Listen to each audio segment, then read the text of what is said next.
In 1979, two psychologists ran an experiment that would go on to win a Nobel Prize.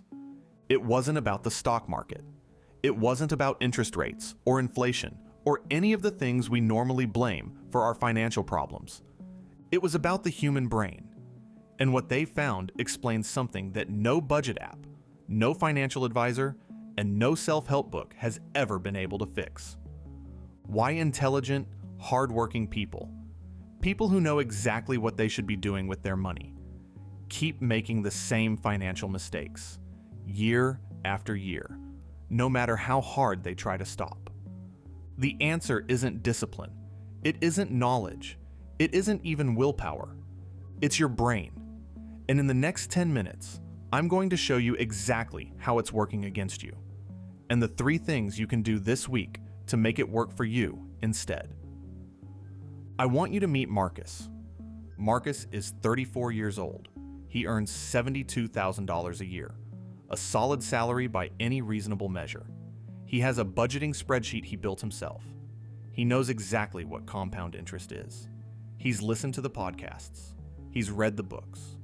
And yet, every December, Marcus looks at his savings account and feels that same quiet dread. Another year gone.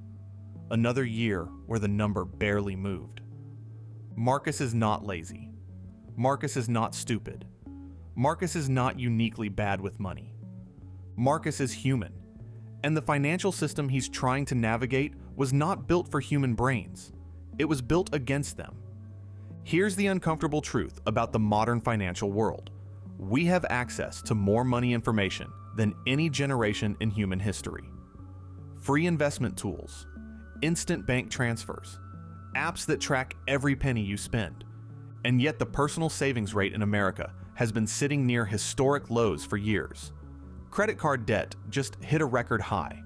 More than half of Americans say they couldn't cover a $1,000 emergency without going into debt. More information than ever. Worse financial outcomes than ever. That is not a coincidence. That is a clue. Because the problem was never information. The problem is a pair of deeply wired psychological biases that evolved to keep you alive on the savannah, and are now sabotaging you at the ATM. By the end of this video, you'll know the name for both of them, and more importantly, you'll have 3 concrete ways to use them to your advantage. That Nobel Prize I mentioned, it went to a psychologist named Daniel Kahneman in 2002. He and his research partner, Amos Tversky, spent decades studying how humans actually make decisions. Not how we say we make decisions, or how economics textbooks say we make decisions, but what we actually do. And what they found was this: the pain of losing something is roughly twice as powerful as the pleasure of gaining something of equal value. Think about that for a second. Losing $100 doesn't just feel bad.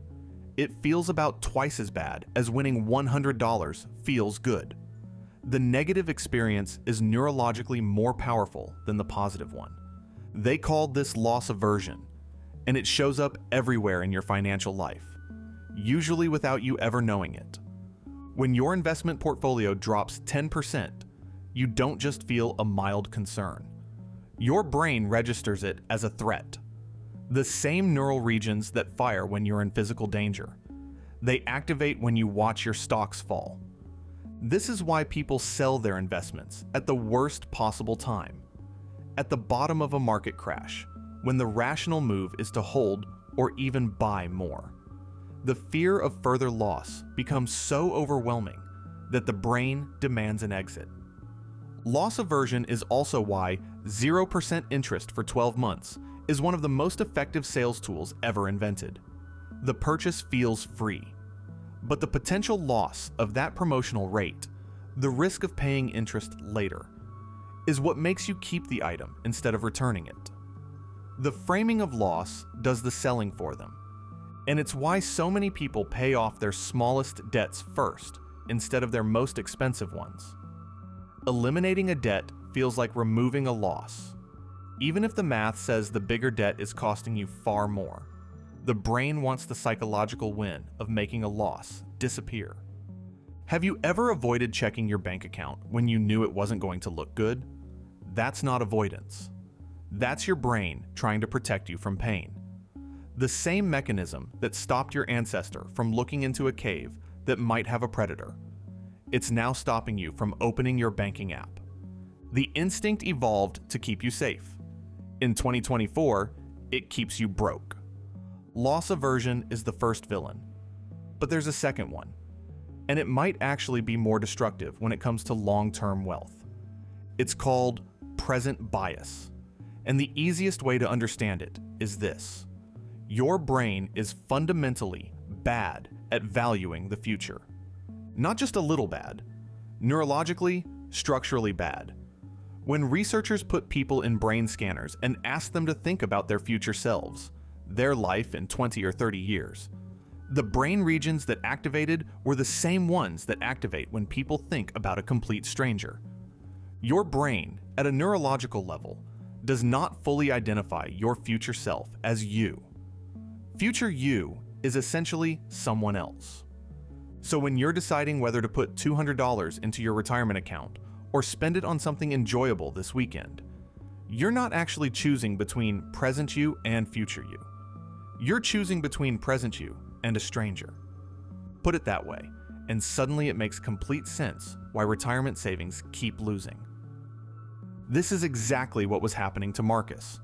His spreadsheet was built on willpower, on the assumption that he would consistently choose future Marcus over present Marcus. But that's not how human brains work.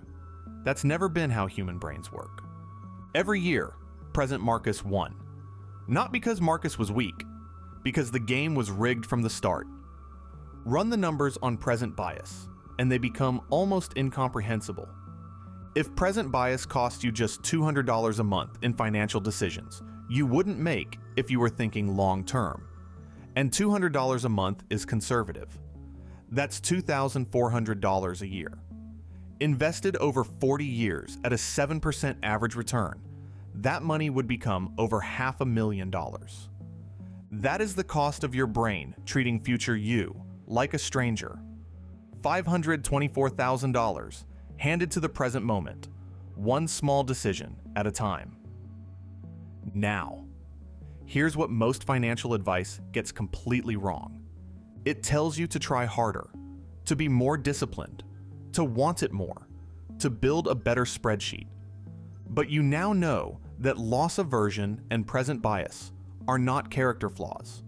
They are features of the human nervous system that have been running for 200,000 years. You cannot overpower them with motivation.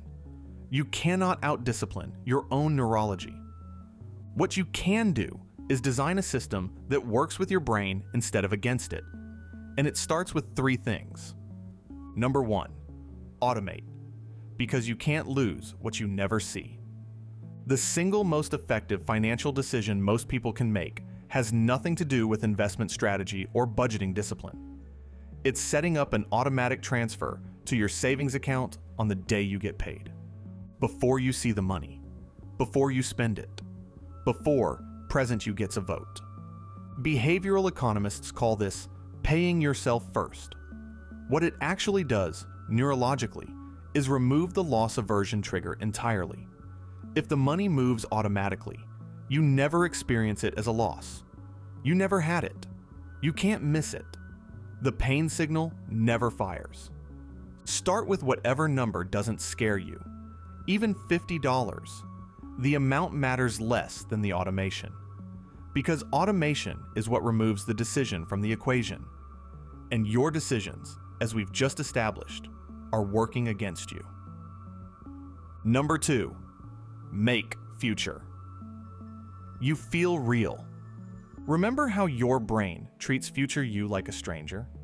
Researchers at Stanford found a way to fix that, at least partially. In a study, they showed participants a digitally aged photo of themselves, what they would look like at retirement age. Then they asked them to make financial decisions.